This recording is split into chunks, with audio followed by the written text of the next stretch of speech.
All right, so we're diving into Orïsha. It's a setting of the Children of Blood and Bone trilogy. And you've given me excerpts from all three books, so I'm guessing you're looking for a refresher maybe before that fourth book drops. Or maybe you want to see what all the hype is about. Either way, get ready for forbidden romance, rebellion, and a whole lot of magic. What's interesting to me is how this series, it's not just good versus evil, It really digs into these complex issues of power and prejudice and what happens when a society tries to erase an entire part of its cultural heritage. Yeah. We're dropped right into this world where magic was brutally wiped out. Yeah. By the monarchy, no less. And diviners, those with magical potential, they're treated like, less than human. Our main character, Zili, is a diviner, a reaper, to be exact, which means she has the potential for some serious life and death magic. But she's not starting off as some all-powerful sorceress. Exactly. The excerpts show her as this very grounded, relatable character. She's worried about paying taxes and helping her family, even selling a rare sailfish to make ends meet. Wow. Yeah, it makes her struggle all the more poignant because she's not, fighting some abstract evil. She's fighting for basic survival. Right. And then things get real fast. She sees her friend, Binta, brutally murdered by a guard. And that's the turning point. This event, it isn't just a plot device. It's a visceral, gut-wrenching moment that pushes Zeli from simply surviving to actively resisting. And that's where the scroll comes in, right? This mysterious artifact that can bring back magic to Orïsha. It becomes her obsession. But it also throws her together with Princess Amari, the king's daughter, who's on the run from her own tyrannical father. Oh, wow. Talk about a collision of destinies. Amari is fascinating because she's carrying this scroll. It was entrusted to her by a dying Magi. And she's obviously torn. Does she uphold her family legacy, even though it's built on oppression? Or does she side with the diviners? That internal struggle makes her more than just a good princess. Yeah, it really does. And it mirrors the divisions within Orïsha itself. You've got those terrified of magic, clinging to the old ways. And then you've got Zeli and others who are desperate to reclaim what was stolen from them. The scroll becomes a symbol of that conflict, almost like a ticking time bomb. Wow. That's a great way to put it. A ticking time bomb. So the quest to restore magic, though, it's not some leisurely stroll. They need to find specific artifacts and perform a ritual during a rare celestial event, all while being hunted by the king's forces, led by Prince Inan, who, as luck would have it, is wrestling with his own magical abilities. And that's where the author throws in this layer of forbidden romance. Zeli and Inan, they're on opposite sides of this brewing war, and they start to develop feelings for each other. I guess it's a classic enemies to lovers trope. Sure. But it also adds another dimension to the conflict. Yeah. It asks the question, can you really love someone who represents everything you're fighting against? And speaking of fighting against, the betrayal, when Inan initially supports the diviners, but then caves to his father's fear of magic. That's rough. Yeah. That scene where the peaceful gathering of diviners is attacked, because of Inan's change of heart, it's a punch to the gut. It shows how easily fear can be weaponized.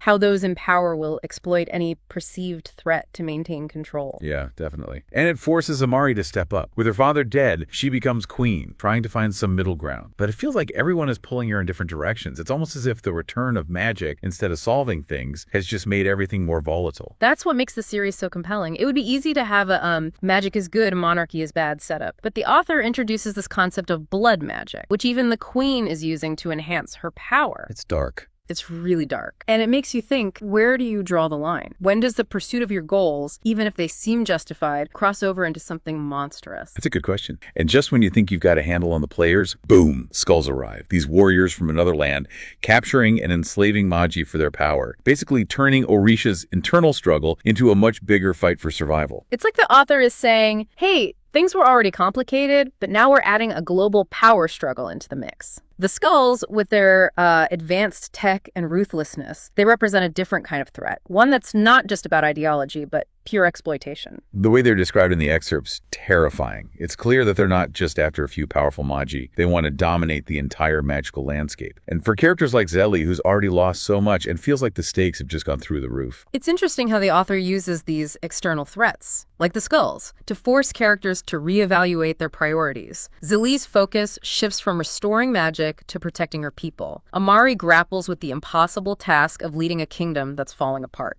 And Inan, well, he's on a whole other journey of self-discovery and possibly redemption. Yeah. Before we jump into those journeys, let's pause for a second. What's striking you so far in these excerpts? Is there a particular scene or character that's really resonating with you? I think for me it's the way the author balances these epic world-altering events with the very personal, intimate struggles of the characters. It's not just about who wins the war, it's about how that war changes everyone involved, even those fighting on the supposedly right side. That's a great point. It's not a black and white story, Right. and that makes it all the more impactful. All right, let's move on to the second book and see how these characters navigate the chaos that's about to unfold. Picking up with Children of Virtue and Vengeance, Orïsha is like a powder keg. Magic is back, but it's like someone hit the fast forward button on all the tensions that were already simmering, you know? Yeah, you're right. It's not the happily ever after you might expect. Amari, now queen, is trying to hold it all together, appease the Magi who want their rightful place, calm the Khos'dan who still fear magic, and somehow establish her own authority. The excerpts show how much she's changed from that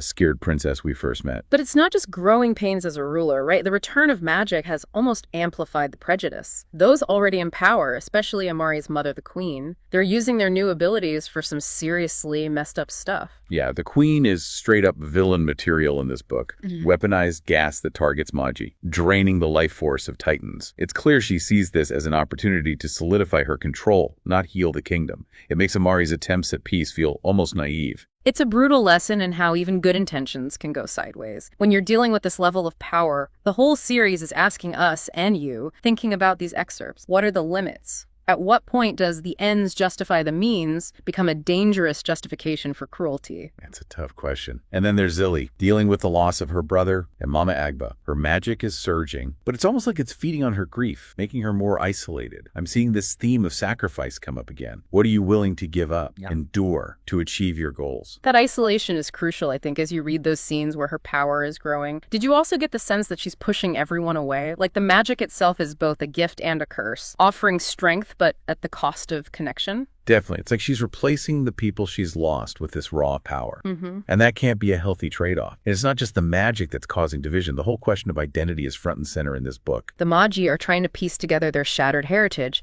The Khos'dan are freaking out about this new reality. And then you've got characters like Inan, caught between these two worlds. It's reflecting the messy reality of cultural identity, how people don't fit into neat boxes. And the author is pushing you to consider that complexity. Yeah. And just when things couldn't get more tangled, the romance heats up. Zeli and Inan, despite all the baggage and the fact that they're technically enemies, they can't stay away from each other. It's more than just teenage hormones though, right? Totally. Their connection represents this fragile hope for a bridge between the warring sides. It's that age-old question, can love conquer all? Or are some wounds too deep, some ideologies too different to ever find true common ground? I'm leaning towards the complicated side of that question. Yeah. Especially with how the second book ends. The monarchy is still calling the shots. The Magi are becoming more militant. And then the Skulls. They're not just a background threat anymore. They've arrived in full force. And that's a game changer. The Skulls with their tech and their brutal efficiency. They're not interested in Orïsha's internal squabbles. They want to exploit the situation, drain the magic for their own empire building. It's a chilling reminder that sometimes, even when you're fighting for what seems right, there are bigger, darker forces ready to take advantage. Which brings us to Children of Anguish and Anarchy. I'm noticing a pattern in these titles: virtue, vengeance, anguish. The author isn't shying away from the emotional weight of this conflict. And now we're taken to the Skull's homeland, Ireland, which is a whole other can of worms. What stood out to you about Ireland in these excerpts? It's deliberately contrasted with Orïsha, right? Cold, harsh, obsessed with conquest, almost like a reflection of the Skulls themselves. Totally. And Zilly is now their prisoner, subjected to horrific treatment, forced to wear this magic-draining medallion, watching the Skulls enslave other Magi. It's a dark turn, even for a series that's already dealt with some heavy stuff. But even in that darkness, even when it feels like all hope is lost, the author keeps emphasizing resilience. Zeli refuses to break. She holds on to her memories of Orïsha, her love for her people, as a way to resist dehumanization. It makes you think about the power of those internal resources. What do you cling to when everything is stripped away? And Inan. His story takes a fascinating turn in this book. He's not just the conflicted prince anymore. He's on a quest, almost like a pilgrimage, to understand his own magic, confront his past actions, and figure out where his loyalty truly lies. Do you think he's seeking redemption? Or is it something more complex than that? I'm getting the sense that it's both. He wants to atone for the harm he's caused, but he's also trying to break free from the expectations that have been placed on him his whole life. It's a reminder that even those born into privilege can choose to challenge the system, even if it means turning against their own family. And eventually their paths converge again. Zili, Inan, and others who oppose King Baldur the Skull's ruler. This alliance is interesting because it's not just about shared goals. It's about recognizing a common enemy in those who seek to control and exploit magic. It expands the conflict beyond just Orïsha, doesn't it? It becomes a fight for the very soul of magic. Is it a force for good, for connection, for healing? Or is it something to be feared, hoarded, and ultimately weaponized? And that's what leads to the final showdown, right? Zélie, with a deeper understanding of her powers facing off against King Balder, it's more than just a battle. It's a clash of ideologies, a test of everything these characters have learned and sacrificed. So let's talk about that ending. It's not a clean victory, is it? The skulls are defeated. Orïsha is free. Yeah. But there's a cost. Zélie is left with scars, both physical and emotional. Amari has to rebuild a kingdom that's deeply fractured. It's a bittersweet victory for sure. It's a powerful reminder that even after you defeat the big bad, the work isn't over. The healing, the reconciliation, that's the hard part. And it's not just a message for the characters. It's a question for you, the listener. What would you do in their shoes? How do you move forward after such devastating loss? That's a heavy question to ponder, especially after going through these excerpts. But before we get too deep into that, I'm curious, what are your initial thoughts on the ending? Did it feel satisfying, frustrating, realistic?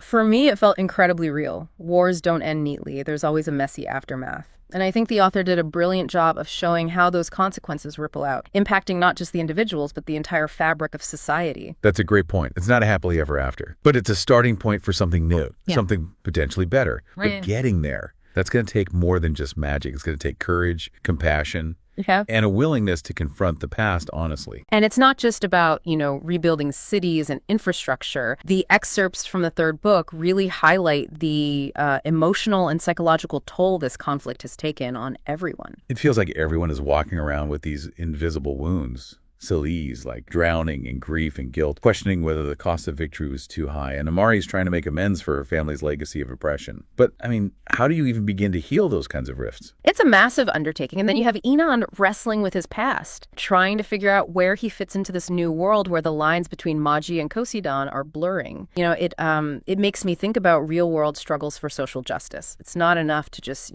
topple the old regime. You have to grapple with the deep-seated biases and traumas that led to the conflict in the first place. Yeah, absolutely. There's a scene where Inan addresses the people of Orïsha, acknowledging the monarchy's role in the oppression of the Magi, and he vows to dismantle the very system that gave him power. Talk about a radical move. It's a powerful moment because he's not just apologizing, he's actively rejecting the foundation of his privilege. It made me think about how those in positions of power, they can either perpetuate harmful systems or choose to challenge them, even if it means sacrificing their own status. Did that scene stand out to you as well? Absolutely. It's a risky move. Yeah. And the excerpts show that not everyone is happy about it.